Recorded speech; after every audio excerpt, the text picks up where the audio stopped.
میرے اور آپ کے آقا و مولا نے ارشاد فرمایا قیامت کے دن میرے سب سے قریب وہ ہوگا جو کثرت سے میرے اوپر درود پڑھنے والا ہوگا۔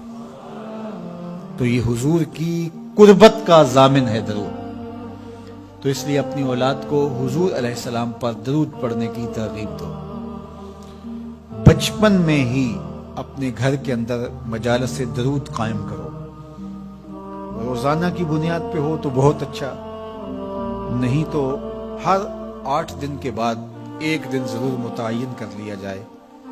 جمعۃ المبارک کے دن کثرت کے ساتھ درود پڑھنے کی ترغیب دی گئی ہے، اور فرمایا اس دن فرشتے حاضر ہوتے ہیں۔ تو حضرت ابو درداء رضی اللہ تعالی عنہ نے عرض کی، یا رسول اللہ صلی اللہ علیہ وسلم، آپ کی حیات طیبہ میں تو ٹھیک ہے، لیکن جب آپ انتقال کر جائیں تو کیا اس کے بعد بھی یہ عمل جاری رکھا جائے؟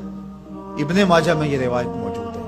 تو حضور علیہ السلام نے حضرت ابو درداء سے فرمایا، ہاں میرے وصال کے بعد بھی اس عمل کو جاری رکھنا، اور ساتھ ارشاد کیا کہ ان اللہ حرم علی الارض ان تاکل اجساد الانبیاء فنبی اللہ حی یرزق، اللہ نے مٹی پر حرام کر دیا ہے کہ وہ نبیوں کے جسموں کو کھائے، نبی قبروں میں زندہ ہوتے ہیں، ان کو رزق بھی دیا جاتا ہے۔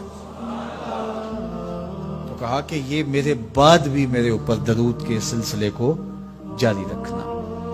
تو ایک مومن تو درود کے ساتھ جڑا ہوا ہے، وہ تو درود کے بغیر دن گزار ہی نہیں سکتا، الگ سے نہ بھی پڑھے تو اس کو نماز کے اندر درود پڑھنا ہی ہوتا ہے۔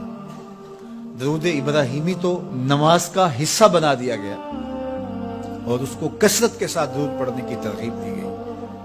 تو درود ایک ایسا وظیفہ ہے کہ جو اپنی زندگی میں جتنا زیادہ شامل کر سکتے ہو اتنا زیادہ شامل کر لو۔ ویسے بھی درود پڑھنے سے بچوں میں تقدس پیدا ہوتا ہے، بچے پاک دامن رہیں، عفت مآب رہیں، ان کی طبع میں تقدس رہے۔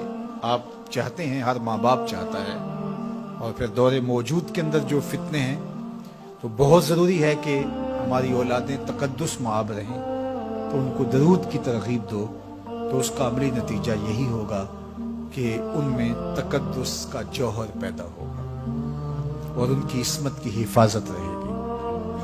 اور درود شریف پڑھنے والے بچے اور درود شریف نہ پڑھنے والے بچے دونوں کی عادات میں فرق ہوتا ہے۔ درود پڑھنے والوں کی طبع میں رقت، لطافت، نرمی، محبت، شفقت جیسے جذبات پیدا ہوتے ہیں۔ یہ درود شریف کا عملی نتیجہ ہے۔ بعض لوگوں کو شکایت ہوتی ہے کہ ہمارے بچے بڑے اکھڑ ہیں، بڑے تند مزاج ہیں، بڑے سخت گیر ہیں، تو اس کا علاج کیا ہے؟ تو اس کا علاج یہی ہے کہ ان کو درود کی تسبیح دو۔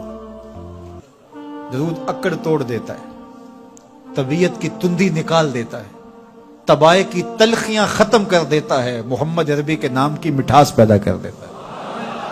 حضور کا نام شہد سے میٹھا ہے، دل آویز ہے، کھنڈ میں اتنی مٹھاس نہیں ہے، شکر اور گڑ میں اتنی مٹھاس نہیں ہے، شہد میں اتنی مٹھاس نہیں ہے، قند اور نبات میں اتنی مٹھاس نہیں ہے جتنی نام محمد میں رکھی گئی۔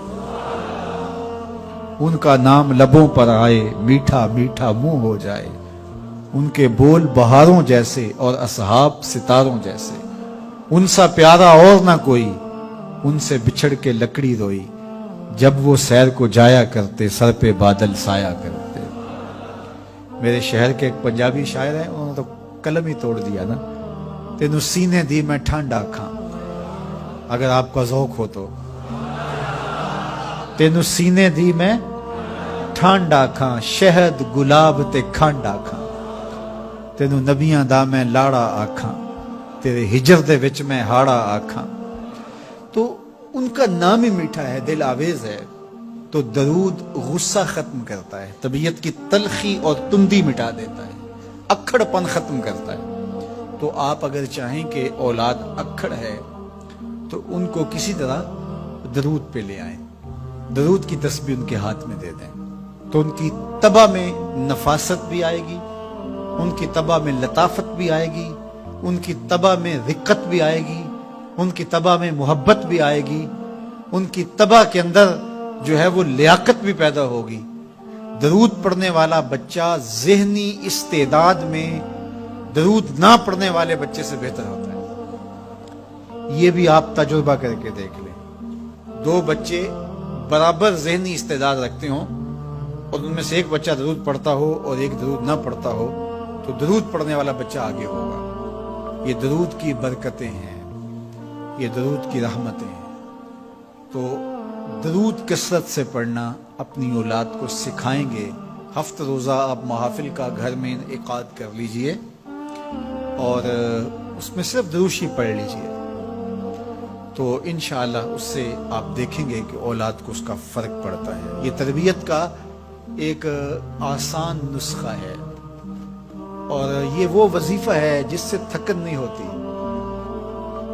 یہ وہ وظیفہ ہے جس سے طبیعت میں تلخی نہیں آتی. کہتے ہیں وظیفہ میں نے پڑھا ہے تو وظیفہ پڑھتے پڑھتے میری طبیعت میں یہ ہو گیا. وہ بعض کہتے ہیں وظیفہ الٹ پڑ گیا ہے. بڑے وظیفے الٹ پڑھ سکتے ہیں لیکن درود الٹ نہیں پڑتا. درود ہے ہی سیدھا, یہ الٹوں کو بھی سیدھا کر دیتا ہے. تو درود پڑھیں اور یہ منہ بھی میٹھا رکھے گا, یہ دل بھی ٹھنڈا رکھے گا, یہ دنیا بھی ٹھنڈی رکھے گا اور آخرت بھی ٹھنڈی کر دے گا. درود چراغ بھی ہے, درود کستوری بھی ہے, خوشبو بھی ہے, مہک بھی ہے, شہد بھی ہے, گلاب بھی ہے, کھنڈ بھی ہے اور سینے کی ٹھنڈ بھی ہے.